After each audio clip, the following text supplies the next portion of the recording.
Hello everyone, it's Old Guardian here. Heroic Brawlism is underway, and Heroic Brawlism traditionally has only signaled one thing: the miniset announcement is coming within the next couple of weeks. So yeah, waiting for the miniset, but what are we really waiting for from the miniset? From my perspective at least, miniset should have these goals. It should bring all the classes to the meta so that there would be 10 playable classes, and preferably I think it probably should help the archetypes that they're pushing with Castle Nathria. I mean, why are they pushing those archetypes if they're not really pushing them? So that would kind of make sense. Also, reduce polarization. I always hate when there's a lot of polarized decks around. It's much better to have matchups that are more like 45-55 than to have matchups that are 30-70. 30-70 is just so dull to play. I mean, whether you're on the winning side or the losing side, it just isn't a whole lot of fun. Whereas a 45-55 means that you still can strive and try to outplay the opponent and somehow snatch that victory. So reducing polarization, always important from my perspective. And then, well, miniset. The miniset resources, it's 3 cards per class and then a bunch of neutrals. But obviously most of those cards traditionally have not been playable, but I mean more of them could be, I guess. I mean 3 cards per class would easily be enough to do pretty much everything. 3 good cards for each class and you could completely set the meta. But then it's like 1 good card in one class and 2 good cards in another, and then 2 more classes that get 1 good card and the rest get junk or something. But maybe not this time. But we'll see. Looking at the situation class by class, so what does each class need? Demon Hunter. I think Demon Hunter is probably the one that is easiest to fix. Both of the archetypes that have been pushed in Castle Nathria, Relic Demon Hunter, Aggro Demon Hunter, they're now hovering at around 50% win rate. They're already kind of playable. Miniset is going to increase the power level in the game, so the decks will need a little bit of something. And Relic Demon Hunter, I think it could use some kind of a defensive tool, maybe something proactive for the early game, so it's something that he could play to survive, whether it's AoE, maybe it's tied to your hero attacking like many Demon Hunter things are, but something. Whereas the more I think about it, and especially now that the relics were buffed, and you can see how important those relics are. Basically, the best cards in Relic Demon Hunter are all the relics. If they were to give Relic Demon Hunter another relic, a 4th relic, that would make Cymox so much more powerful, that would make all the relics so much more stable, so much more consistent. I would be really scared. I think Relic Demon Hunter would probably become too strong if they gave it another relic. So hopefully it's not going to be a relic, but something else to help it. I previously thought that it was going to be a relic for sure, but after the relic buffs, I think now adding another relic would really risk the balance of the game. Then there's Aggro Demon Hunter, and Aggro Demon Hunter, it's a bit hit or miss, like you go in, you try to go in fast, and then you sometimes just fizzle out, and sometimes you're able to actually get the job done. So there would be multiple ways that they could help Aggro Demon Hunter. They could give it some kind of a cantrip so that it doesn't run out of stuff so easily. They could give it some kind of mid-game threat so that it would have a little bit more punch. Something to synergize with Kurtrus would also give it like an alternative finisher.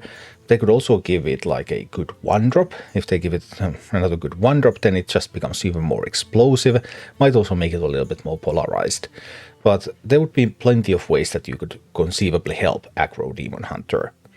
And by the way, once they will announce the miniset cards, I will also compare them through this lens. Like, are they now giving the classes what the classes need? That will be interesting. Then there's Druid. Druid also has a couple of viable archetypes. Ramp Druid seems to be stabilizing at around 50%. Aggro Druid is slightly above. But Ramp Druid, from balancing perspective, Ramp Druid is a nightmare, because it can just snowball out of control at any point. It's a very polarizing deck. I'm trying to think about, like, how do you fix Ramp so that it makes sense in the context of the game, and I just can't.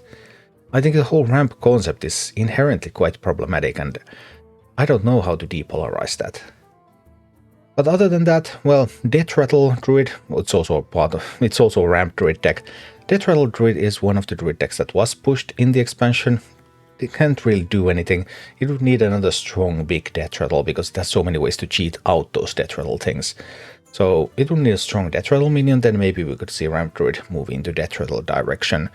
And then Aggro Druid. Aggro Druid is currently viable. Is it going to become too weak once miniset increases the power level? It will love all sorts of board building tools. If you can like buff something and get more stuff on the board at the same time. Think Arbor Up. Arbor Up used to be like the card for that kind of Druid decks. Not that powerful. It doesn't need something that powerful right now.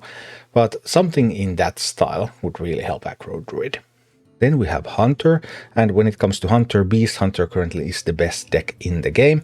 And Beast Hunter is basically just, hey, let's take all of these good Hunter cards and put them together and see what happens. And right now what's happening is good.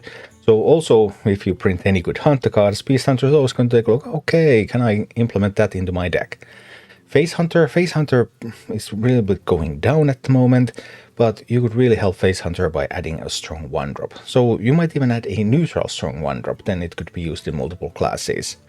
And then there's Quest Hunter. Quest Hunter was just nerfed to prevent it from being good. And I'm not sure we really want to help it, because we have had these quests for a while here, and I think we've had enough.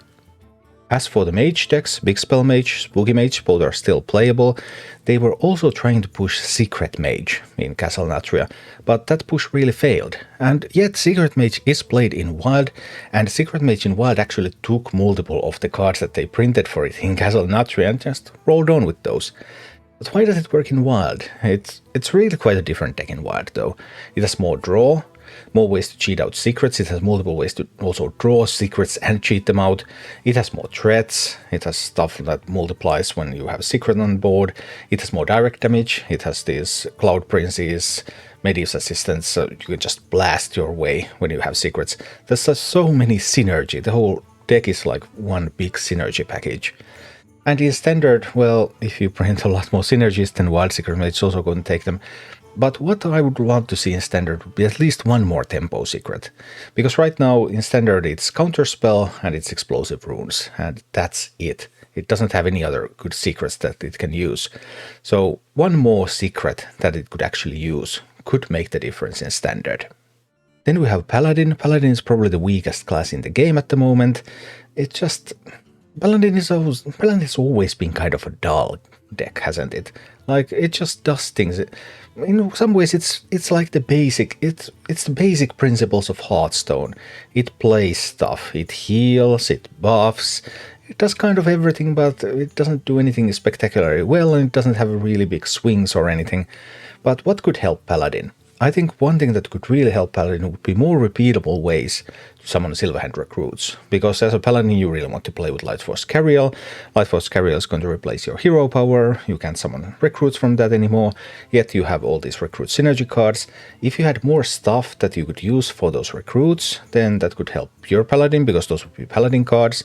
That could help the Silverhand Paladin that they were trying to promote in Castle Nathria by giving it more ways to have tokens.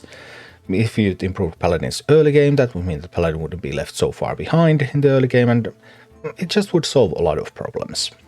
As for Priest, Naga Priest is doing really, really well at the moment, so is Bless Priest. They probably don't need help. Do we even want a strong Quest Priest? Like, we have had this quest for quite some time. If we wanted to make Quest Priest better, then 5 cost and 6 cost are really the slots where a Quest Priest could switch out some cards, and a Shadow spell would be very welcome, so that it could be able to use that 4-drop dragon that deals damage more effectively, because it would have more Shadow spells. Right now, Quest Priest has more Holy than Shadow really easily, so a little bit of Shadow over there could really help it out. And then there's this Thief Priest. People have now been playing more Thief Priest recently. Looks like it's a little bit below 50% deck, but like, do we want to help that one out either?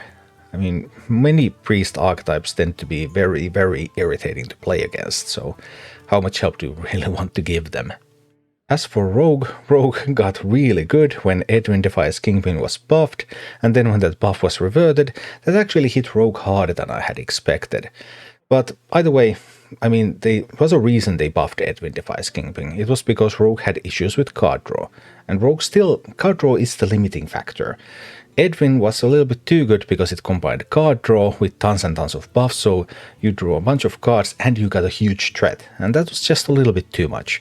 But somehow helping Rogue with its card draw issues would help pretty much all Rogue archetypes. Then we have Shaman.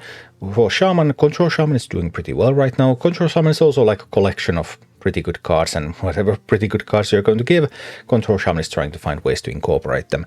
Another Shaman archetype that was promoted in Castle Nathria was Totem Shaman. It's been a while since we had a functional Totem Shaman, but right now Totem Shaman, it's completely dependent on the stone right. If you manage to play the stone right, you can actually win games with Totem Shaman.